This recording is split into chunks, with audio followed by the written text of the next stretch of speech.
in the playoffs, as are the Baltimore Ravens. This was a matter of who's going to be hosting whom and who's winning the division. Bengals get the win over the Ravens, who are now on their 17th quarterback, I think, of the season so far, 27-16.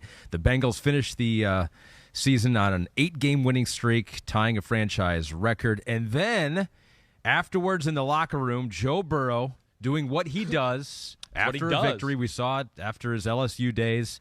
There he is smoking a cigar. Is that him in the front there? Yeah, that out is. of focus? You don't know what Joe Burrow looks like? Well, is that him in the front, the cool white guy that has a big cigar in his mouth? He's out of focus. It was like they were trying to just get a shot of the people behind him, and Joe's like, no, this is my time to shine. Well, yes. that's where Joe's cool. He's like, focus in on the lineman behind me and make me blurry. Okay? Yeah. That's where he's. They'll know who I am except for Ahmed Fareed. Everybody else will know. Or he's just like, oh, Joe just passed through my shot without noticing. But look at this hot off the press and right then, here. yes, Morgan here walks in today repping Joe Burrow. I like it, Morgan. I like it. Big Joe Burrow fan with the sweatshirt from his. I guess I'm the only one that didn't get a memo to wear a football sweatshirt today. You've got your black. So I should have worn the Giants. I should have worn a Daniel Jones. I know. How could you? Yep. Yeah, you were seriously. Exactly. You dropped the ball in this one, Morgan. Awesome, well done. Morgan. Good job, Morgan. Awesome. Thank you. Morgan's debut on the pod. Actually, that's not her debut. Remember, she hit you with cake that one time. Oh, that's right. No, that's right. She tried to. She did not try to. You thought she was trying to, but Morgan, as I said at the time, would never do that. She would never do that to you. So yeah, Joe Burrow.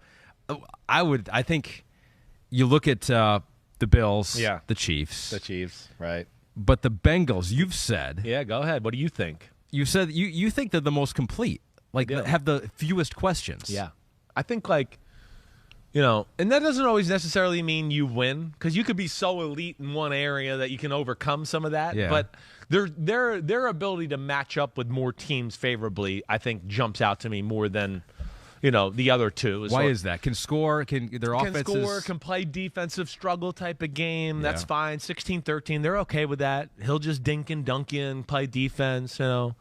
They can stop the run. On defense, they can really match up against anybody. So even if you're a great passing team, they can go, hey, we're good at that. And if you're a great running team, they can go, well, we can stop that too. So that's where they're different. Mm-hmm. And offensively, they're just – you've heard me say it. Yeah, they're explosive, but they're also a ball control passing team. We saw that again yesterday. I mean, who 17 plays, 63-yard drive to start the game? Right. That's what I was saying. I was sitting there watching, here goes the ball control pass team. He would just go, you're going to play zone. I'm going to dink it here and dunk it there, and I'll run for 5, and I'll dink it there. And, slowly but surely the team gets frustrated, and all of a sudden it's, Jamar Chase for a 25-yard gain down the sideline because they played man-to-man, and then they go, oh, shit, we can't play man-to-man. Let's go back to the zone. So that's where, they're I think I hold that even across to the, even if they cross over to the NFC, right? I think they match up in totality better with certain teams. But that doesn't mean necessarily that I think their offense as dangerous as the Kansas City Chiefs, right?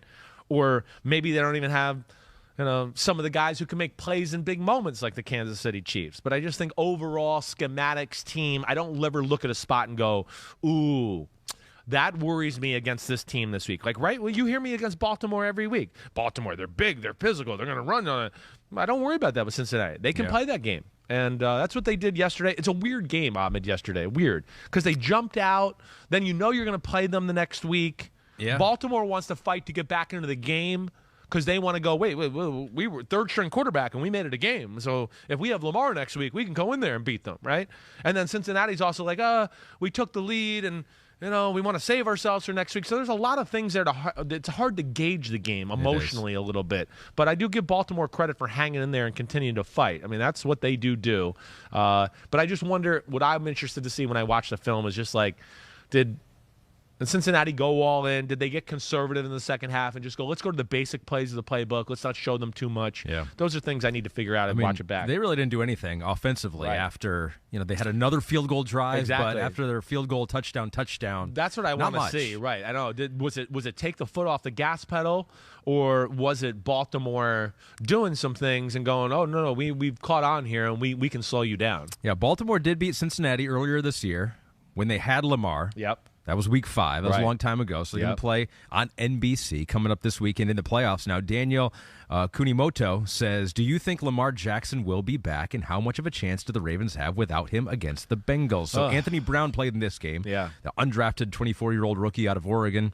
Had a couple interceptions, a fumble. I mean, you just don't expect. I mean, if he has to play again. No, I think we'll see Tyler Huntley. You do think if we'll Lamar see can't come play? So what do you think? I mean, like Lamar, we don't know. We don't know. It's like we haven't heard he's close, he's this, he's that. It almost, I don't know. It's something weird seems to be going on there. Yeah. And we all know the contract stuff. Well, I think that plays into it, right? Do. You know, if you're not paid and whatever else, and you're 85%, are you really going to go all in and go, yeah, I'll go out, guys. I'll go play. And I think there's part of that. You know, and I don't necessarily want to blame the Ravens in that discussion too. I think that goes both ways there. You know, from everything I know around the NFL, those conversations have been hard. It's been hard to figure out some of the details to get the contract thing going the right way.